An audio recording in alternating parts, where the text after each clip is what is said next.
Games and applications, I say. That's the beauty of it, Dad says. It's only got a word processing application for schoolwork. The rest of the applications you'll have to write yourself. What?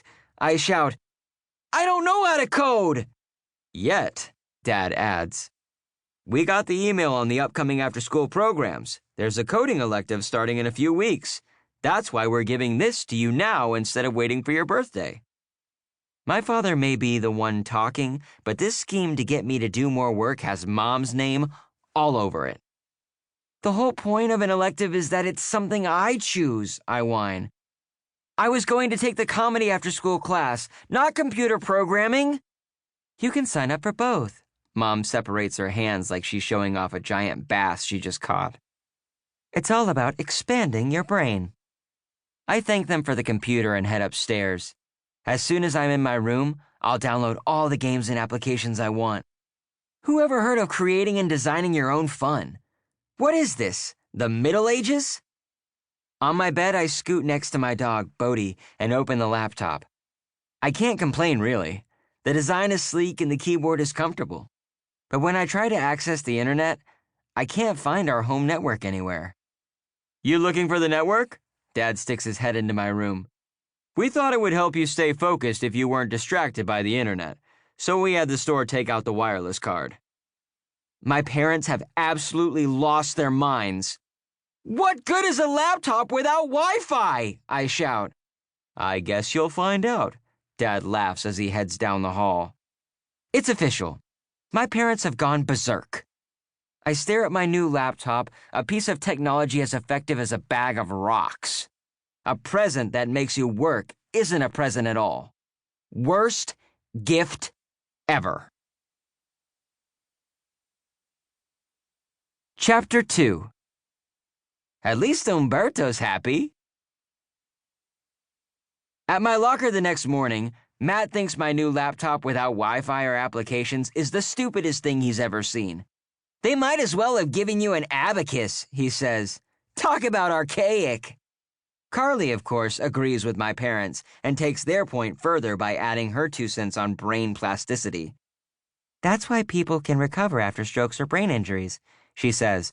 Our brains are actually incredible machines. Speak for yourself, I say. All mine's ever done is get me in trouble. You're looking at this all wrong, Umberto tells me. You're holding the key to the universe.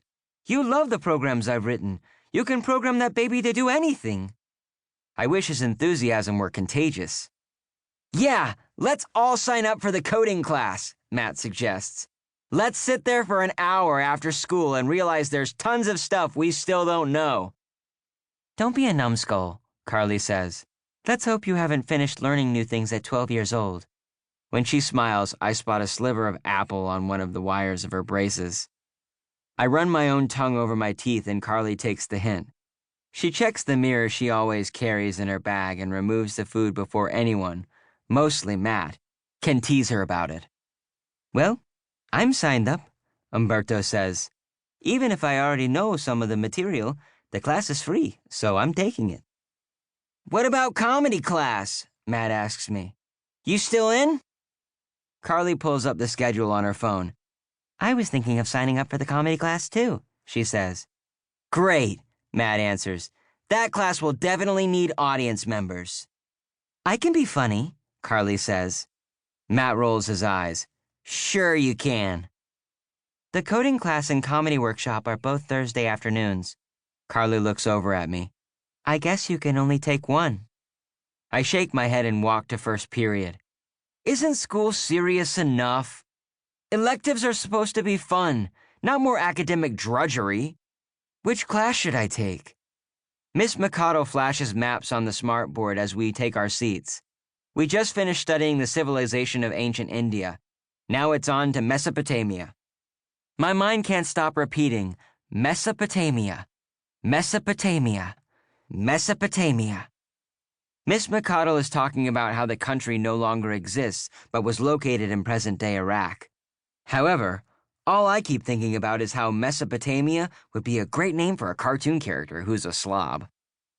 One of the most important inventions of all time, the wheel, was created in Mesopotamia, Miss Mikado continues.